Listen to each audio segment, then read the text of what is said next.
Bonjour à tous et bienvenue. Cette émission est une suite du précédent numéro sur Cheikh Anta Diop, celui-là qui est l'auteur africain ayant exercé plus d'influence sur le XXe siècle. Nous en saurons davantage sur lui dans cette émission. Fondamentalement, nous parlerons de son parcours universitaire et de ses œuvres avec celui-là que vous devinez déjà, Alexis Adandé. Bonjour à vous. Bonjour. Je rappelle que vous êtes professeur historien et archéologue de formation, actuellement à la retraite. Je l'annonçais tout à l'heure, nous parlerons du parcours, d'abord de son parcours universitaire. Cheikh Anta Diop, après le bac, il s'est rendu en France. Exactement. Donc, mais il y a eu une période de latence, le temps que la guerre se finisse et que la Deuxième Guerre mondiale. La Deuxième Guerre mondiale finisse et qu'on puisse faire venir des étudiants des colonies pour poursuivre des études en France métropolitaine. C'est ainsi qu'en 1946, il a pu rejoindre la France. Mais il faut dire qu'entre-temps, il n'a pas perdu son temps entre le moment du bac 1945 et 1946. Il a beaucoup fréquenté donc les bibliothèques, particulièrement la bibliothèque de l'Institut français d'Afrique noire, l'IFAN, qui se trouvait et qui se trouve toujours donc à Dakar ou sur le campus de Fan Hoc à l'université Cheikh Anta Diop qui porte maintenant son nom. En fait, bref, arrivé en France, Cheikh Anta Diop s'est inscrit simultanément donc à des cours donc de physique et de chimie et ensuite à la Sorbonne pour suivre les cours donc de philosophie du professeur Bachelard. En 1946. En 1946.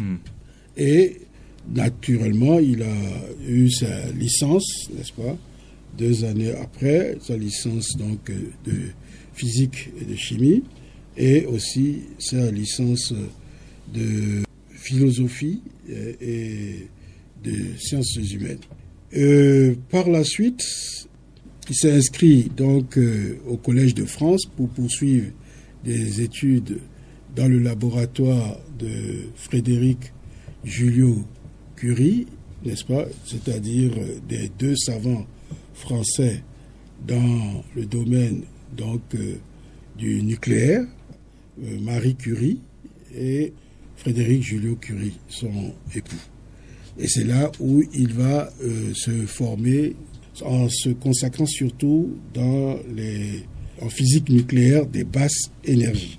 Ce qu'on verra par la suite, il va appliquer cela dans la création d'un laboratoire donc de datation de carbone 14, entre autres. En ce qui concerne les études de sciences humaines, il va les poursuivre et c'est au fur et à mesure de ses investigations qu'il va approfondir le domaine de l'égyptologie. Il va voir que c'est une source de connaissance de l'histoire africaine, puisque comme il le dit, il y a un film qui lui a été consacré, Kamitiu, qui a été... Un film documentaire sur Cheikh Anta Diop. Exactement. Qui a été réalisé par William Ousmane Mbaye, n'est-ce pas, qui est un grand réalisateur de films du Sénégal.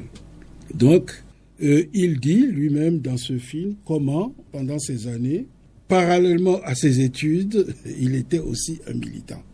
Puisque très tôt, il s'est inscrit au RDA, le Rassemblement démocratique africain. Un mouvement politique. Voilà, qui a été constitué à Bamako en 1946. Le Rassemblement démocratique africain, ce sont des Africains, on pourrait les appeler nationalistes si on veut, en fait, qui avaient pris une conscience politique et qui pensaient qu'il était temps que les Africains se regroupent pour pouvoir lutter pour l'émancipation.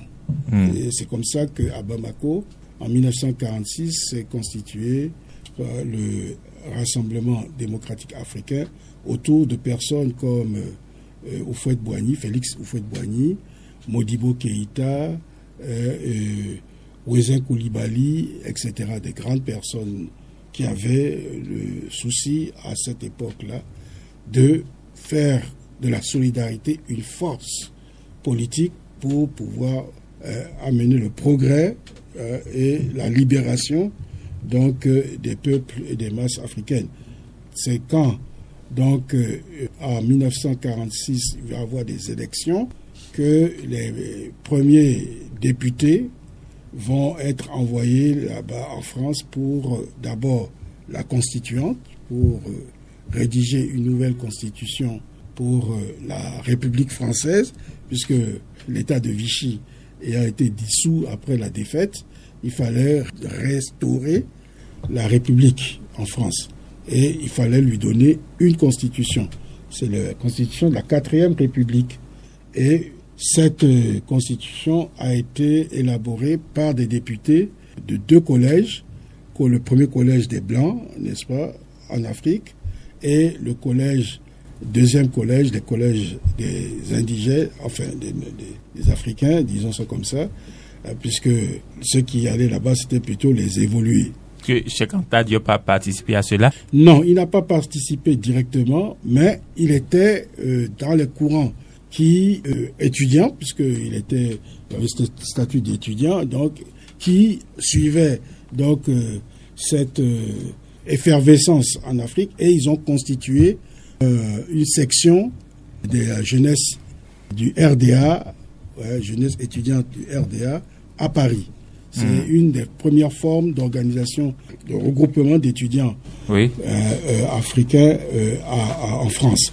Et c'est par la suite que va naître une autre forme d'organisation, la Fédération des étudiants d'Afrique noire en France, la FEANF, qui va se constituer en 1951. Alors, disons que c'est donc le militantisme qui lui a permis de travailler sur des sujets délicats comme l'égyptologie, malgré la politique d'aliénation. Oui, vous avez raison. Oui. Vous avez raison. En fait, comme on l'avait évoqué la fois dernière,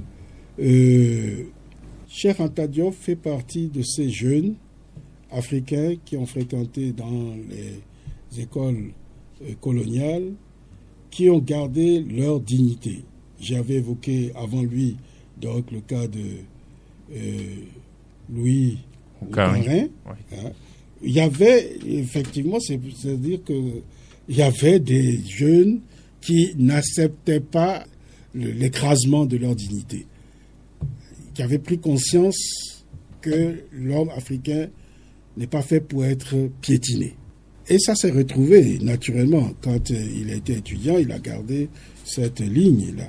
Et en France, il faisait tout pour que les Africains, les jeunes étudiants africains, parce que après la Deuxième Guerre mondiale, il y a eu une vague, n'est-ce pas, de jeunes venus des différentes colonies qui avaient pu faire des études secondaires et qui s'étaient inscrits, n'est-ce pas, dans les universités de France, surtout dans la région parisienne, et ils rencontraient en plus leurs collègues venus des Antilles, comme j'ai parlé tout à l'heure d'Aimé Césaire. Il y avait d'autres étudiants afro-descendants, donc Price Mark, etc., qui venaient des Antilles, et africains comme Léopold Sédar Senghor, tout ça, qui avaient été précédés d'autres intellectuels africains comme Garang Kouyaté et Lamine Senghor.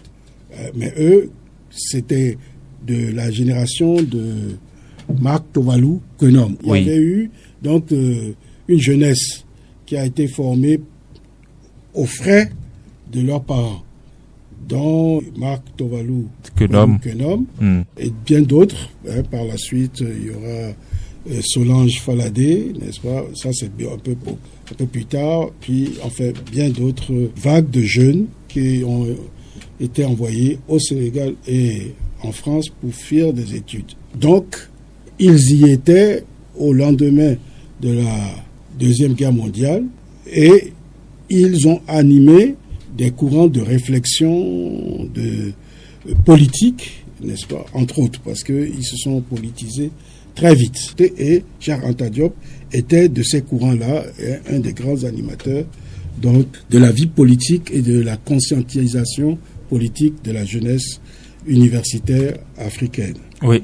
On va préciser d'ici peu ses œuvres, ce qu'il a pu faire sur le plan intellectuel. Mais bon, avant ça, on veut bien savoir, parce qu'on a annoncé l'égyptologie, etc. Il a évoqué des choses que pas avant lui, presque personne n'a évoqué. Mais d'aucuns peuvent se demander quelles sont ces sources lorsqu'on sait qu'il n'y avait pas d'auteur ayant parler de cela dans les livres alors qu'il fréquentait la bibliothèque. Qu'est-ce qu'il a alors découvert pour parler de l'égyptologie et tout ce qui va avec? Allons-y de façon méthodique. Oui. Parce qu'il a fait beaucoup de choses à la fois. Mais en ce qui concerne l'égyptologie, disons que c'est en s'intéressant à l'origine des peuples africains, noirs en particulier, qu'il a, dans ses lectures, découvert ce champ d'histoire qu'on appelle l'égyptologie.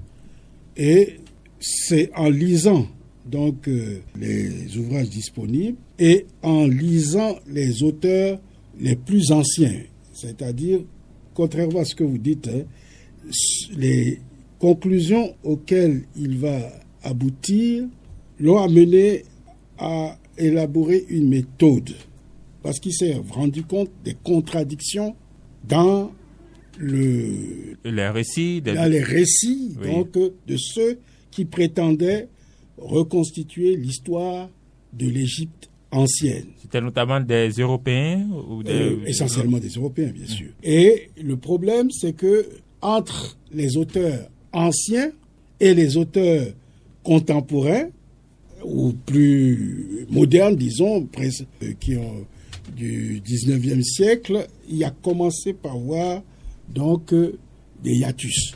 Et c'est là qu'il s'est rendu compte qu'il fallait pouvoir avoir accès directement aux textes écrits des Égyptiens anciens, ce qui l'a mené à étudier les hiéroglyphes et pouvoir lire les hiéroglyphes. Et bon, il s'est inscrit à cette formation. Voilà, exactement. Il s'est inscrit. En France? En France, bien sûr. C'est qu'en France. Il a été formé par les Français? Il a été formé, n'est-ce pas, en égyptologie par des égyptologues français. Ok. Voilà. Donc, c'est comme ça qu'il a pu se rendre compte, et c'est un conseil qu'il a donné à la jeunesse, ceux qui voulaient poursuivre des études comme Théophile Obenga, par exemple. Il a dit il faut être capable de s'armer de science pour pouvoir accéder à la connaissance directement et non pas par des intermédiaires. Parce qu'il s'est rendu compte qu'il y a eu, à un moment donné, une véritable falsification de l'histoire ancienne.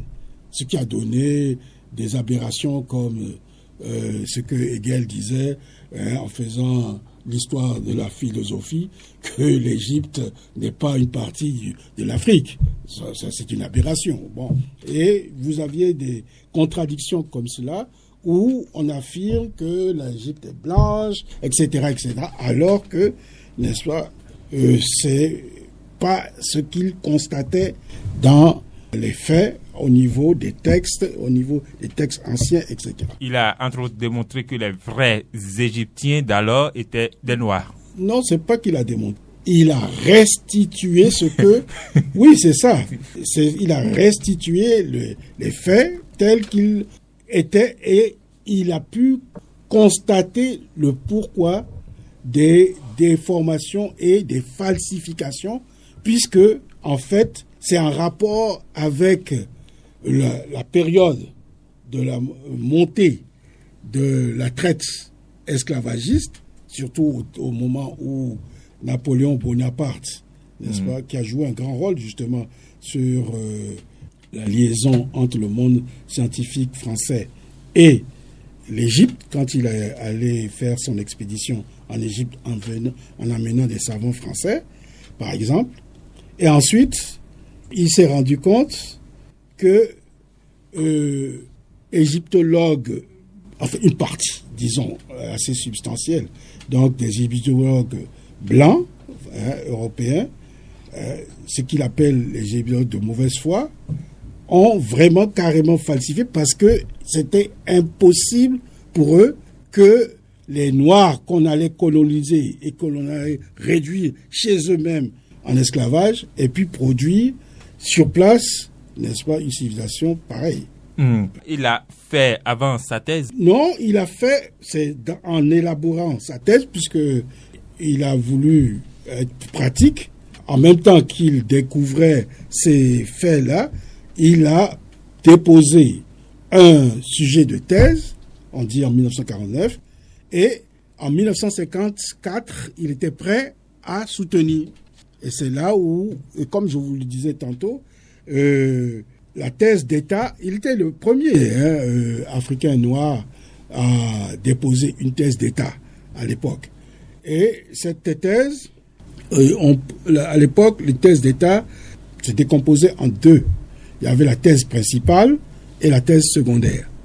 Donc, il a déposé sa thèse et au moment de la soutenance, il s'est passé certainement un fait unique dans l'histoire de la Sorbonne. Le jury qui avait été composé, effectivement, ne s'est pas réuni. Parce que le contenu de cette thèse était tellement problématique. Mais est-ce que le jury avait accepté la thèse? De toute façon, si le jury se réunit, c'est qu'il y a des personnes qui avaient été approchées pour lire la thèse. Et c'est en lisant le contenu de la thèse qu'ils se sont rendus compte qu'il y avait problème. Le problème se situe où? C'est que c'était une remise en cause de l'enseignement de l'égyptologie en France à cette époque-là, et encore jusqu'à récemment. Ça. Donc, c'était vraiment un problème pour la Sorbonne. On ne lui a pas dit que sa thèse est rejetée, on ne lui a rien notifié. Non, c'est clair. Si le jury n'est pas venu, c'est que la soutenance n'a pas eu lieu. Et donc, il n'y a pas eu... À la Sorbonne, j'espère que c'est toujours la coutume, les soutenances sont publiques, ouvertes à tout le monde. Donc, Cheikh Anta Diop devait présenter donc sa thèse devant un jury qui aurait eu du mal à rejeter les arguments et les faits qu'il déposait sur la balance. Donc, le jury, tout simplement, ne s'est pas réuni. Il n'a pas eu à se prononcer publiquement sur le contenu du travail. Maintenant, c'est que devant cette... moi je le dis, c'est une défaillance donc du jury. Ça devait être une première au niveau de la Sorbonne, parce que la Sorbonne, c'était à l'époque une université de renom international, un peu comme Cambridge et Oxford au Royaume-Uni, n'est-ce pas? Ou Harvard aux États-Unis d'Amérique. Bon, il s'est fait que c'est un noir africain qui mettait en difficulté, et un jeune en plus, parce qu'il avait quel âge? Il avait une trentaine d'années. C'était Cheikh Anta Diop. 1953, 1953, comment 1923, ça fait 30 ans. Donc ça a 31 ans qu'un jeune Africain mettait en difficulté. Enfin bref. Oui, le temps tire vers sa fin, malheureusement. Dites-nous, est-ce que dans ce qu'il a expliqué... a été publié sous forme donc d'un livre, d'un ouvrage, Nation nègre et culture. C'est le titre. Marque une étape très importante, et c'est grâce à Alioune Diop, un professeur de philosophie africain, qui a ouvert une maison d'édition, Présence africaine, que ce livre a été porté au public. Ça a été comme une bombe, n'est-ce pas, académique. Il y a une chose qui peut intéresser, qui intéresse les uns les autres. Est-ce que dans ce document, il a quand même pu expliquer comment plus tard l'Égypte est devenue un pays des hommes à peau blanche. Il faut que vous y allez dans l'Égypte actuelle, comme en Afrique du Nord. C'est une des faiblesses des jeunes. Oui, de voir, il y a eu, au fil des siècles, des changements de la composition ethnique, donc de l'Afrique maghrébine et du Maghreb. Mais les populations locales sont toujours là. Il y a des Noirs en Égypte. Quand vous allez dans le sud de l'Égypte, vous trouvez des Noirs.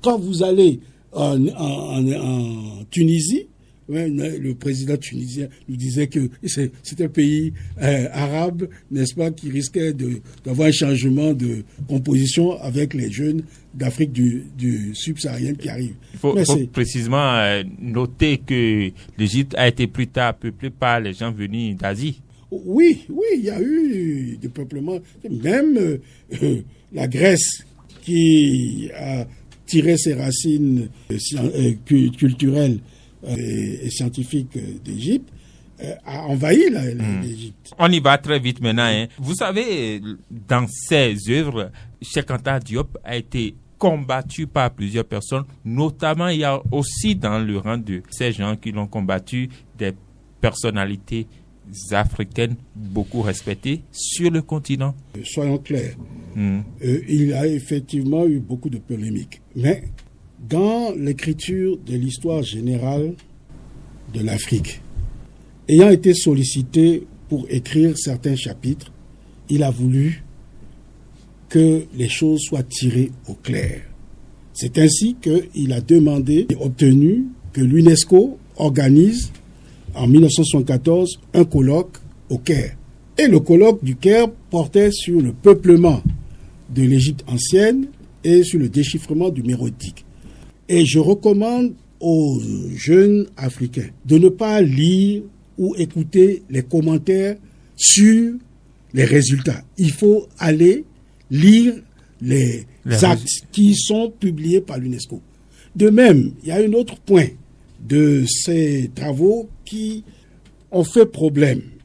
Mais il a demandé et il a obtenu que l'UNESCO lui permette de parler de l'origine de l'homme moderne. Et comme il y avait une polémique au niveau donc des anthropologues et des paléoanthropologues, il est allé à un congrès qui s'est tenu à Nice en 1976 sur l'origine de l'homme moderne. Et à ce colloque-là, à ce congrès-là de l'Union internationale des sciences proto-historiques et préhistoriques, la conclusion a été très claire. C'était quoi? L'origine de l'homme moderne est africaine et mélanoderme. Ce qui veut dire que l'Europe, l'Asie et autres, en fait, les continents ont été découverts par l'homme moderne. Et cet homme moderne, c'est un homme et des femmes, des hommes et des femmes noirs. Les travaux de Cheikh Anta Diop ont été validés ainsi. Ils ont été validés en 1976, n'est-ce pas, à Nice, en ce qui concerne l'origine unique de l'homme moderne. Mais pourtant, nous avons quelqu'un comme Léopold Sédar Senghor qui l'a combattu, n'est-ce pas? Oui, il faudrait toute une émission pour déblayer ces questions-là. Mais, en quelques mots alors maintenant. Oui, en quelques mots, le président Senghor avait déjà été hostile avec l'aéropage universitaire français, puisque il ne faut pas oublier que l'université de Dakar, la première université au sud du Sahara, est restée pendant longtemps une université française. Et les Français ne voulaient pas, le monde académique français ne voulait pas que Cheikh Anta Diop enseignât à l'université. Et curieusement, c'est aussi bien en matière d'égyptologie qu'au niveau même des sciences. Et puisque, comme on le sait, c'est lui qui a monté le laboratoire de radiocarbone à Dakar. Et il n'enseignait pas à l'université, à la faculté des sciences, cette discipline-là. Donc, c'était voulu, c'était un barrage. Mais, comme c'était un homme de science au niveau international, il s'est confronté à ces contradicteurs. Il n'a pas voulu continuer des faux débats en égyptologie. Il avait demandé à l'UNESCO de réunir ce qu'il y avait de plus élevé comme chercheurs confirmés pour, n'est-ce pas, les confronter. Et il faut lire, il ne faut pas chercher les commentaires, trucs. Il faut lire les résultats, ce qui a mené Senghor à essayer de contourner. Nous allons parler de ce que vous avez récemment constaté et que vous appelez le syndrome Catherine Vidrovic. Non, il faut laisser Vidrovic. Il faut laisser Curie. Donc il faut dire syndrome Catherine Vidrovic, n'est-ce pas? Exact. Allez-y. En fait, vous voyez les résultats du congrès de Nice de l'Union internationale des sciences préhistoriques et proto-historiques n'avaient pas été intégrés dans les actes. Donc, pourquoi? Parce que tout simplement, la partie française, les organisateurs français, avaient prépublié les actes, ce qui fait que les données apportées par Cheikh Anta Diop n'ont pas été intégrées. Donc, il ne restait plus qu'une information orale. Et c'était un entretien à la fin de ce congrès qui avait été enregistré par Radio France. Je ne sais pas si ça s'appelait international, mais c'était Radio France en tout cas. En quelle année? En 1976, après le congrès de Nice. Allez-y. Donc, 2 interventions ont été enregistrées. Celle du professeur Cheikh Anta Diop, qu'on félicitait pour les résultats, ce que disait l'intervieweuse, son triomphe, et lui, comme modeste et humble et scientifique comme il dit, donc ce n'est pas moi qui triomphe, c'est la science. Ensuite, a été interviewée très longuement Madame le professeur Catherine Coquery-Vidrovic, qui a confirmé les résultats de ce congrès. Bon, alors, le mercredi 22 juin 2022, sur le campus d'Abomey-Calavi, on voulait que Madame Coquery, qui était un témoin, donc témoin oral, oculaire, peut-être, mais en tout cas oral, puisqu'elle avait enregistré et elle avait donné cette interview qui confirmait les résultats de ce congrès. On a voulu qu'elle nous dise à Calavi quels étaient les résultats de ce congrès-là. Et à notre surprise, vraiment désagréable, il vaut mieux que je le dise comme ça, le professeur émérite d'histoire africaine, Catherine Coquery-Vidrovic, nous a fait la manifestation d'un syndrome qui jusque-là nous était inconnu. Peut-être que c'est le syndrome de la vieillesse. Non, justement. Pourquoi? Vous ne pouvez pas avoir été professeur d'histoire africaine, avoir été témoin d'une partie importante de l'apport de l'Afrique à l'humanité et l'oublier, puisque c'était ça l'enjeu du congrès de Nice. Et c'est pour cela qu'elle a certainement été interviewée en tant que Française, n'est-ce pas, professeure de l'Afrique, de l'histoire de l'Afrique. Et l'apport de l'Afrique à l'humanité, c'était ça. Malheureusement, le temps est arrivé à son terme, on va dire. Merci à vous, professeur Alexis Adandé, d'avoir été dans notre histoire. Je rappelle que vous êtes historien, archéologue de formation et vous êtes aujourd'hui à la retraite. Mesdames et messieurs, c'est donc la fin de cette émission, vous l'avez compris. C'était avec Virgile Awansé, Samuel Wundior et devant le micro, Edouard Nyansounou. Prochain rendez-vous, c'est la semaine prochaine. C'est la semaine prochaine. C'est la semaine prochaine. C'est la semaine prochaine.